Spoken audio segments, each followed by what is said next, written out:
হাদিসের আলোকে সফল মানুষের বৈশিষ্ট্য। অন্ধকার পৃথিবীতে সবাই সাফল্যের খোঁজে ছুটছে।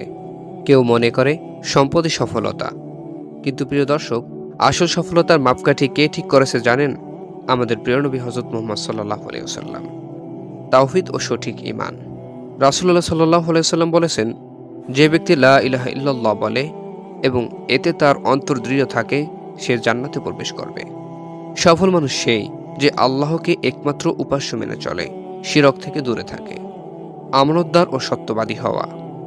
রাসূলুল্লাহ সাল্লাল্লাহু আলাইহি ওয়াসাল্লাম বলেছেন, মুনাফিকের ৩টি লক্ষণ আছে: যখন কথা বলে মিথ্যা বলে, যখন প্রতিশ্রুতি দেয় তা ভঙ্গ করে, এবং যখন আমানত রাখা হয় তা খেয়ানত করে। সফল মানুষ কখনো ধোঁকা দেয় না, বরং সত্যের উপর অটল থাকে। নামাজ প্রতিষ্ঠা করা। হাদিসে এসেছে, কিয়ামতের দিন বান্দার প্রথম হিসাব হবে নামাজ নিয়ে। যদি নামাজ ঠিক থাকে তবে তার বাকি আমলও ঠিক থাকবে। তাই সফল মানুষের বৈশিষ্ট্য হলো সে ৫ ওয়াক্ত নামাজে যত্নবান। অন্যের উপকারে আসা।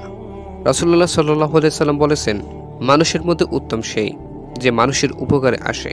সফল মানুষ শুধু নিজের জন্য নয়, বরং অন্যের জীবনেও আলো ছড়ায়। হৃদয়কে গুনাহ থেকে পরিশুদ্ধ রাখা। রাসূলুল্লাহ সাল্লাল্লাহু আলাইহি সাল্লাম বলেছেন, সতর্ক হও, শরীরে এক টুকরো মাংস আছে, তা ঠিক হলে পুরো শরীর ঠিক থাকবে, আর তা নষ্ট হলে পুরো শরীর নষ্ট হবে। সেটা হলো হৃদয়। সফল মানুষ সেই যে অন্তরকে হিংসা, অহংকার ও গুনাহ থেকে দূরে রাখে। ধৈর্য ও কৃতজ্ঞতা।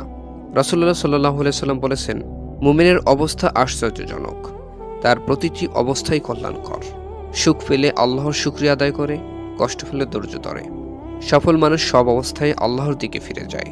প্রিয় দর্শক, আসল সফলতা গাড়ি, বাড়ি, টাকা পয়সা কিংবা খ্যাতিতে নয়, বরং সফল মানুষ সেই যে আল্লাহকে রাজি করাতে পেরেছে, যার অন্তর পরিষ্কার, যে নামাজে স্থির এবং যে অন্যের জীবনে কল্যাণ বয়ে আনে।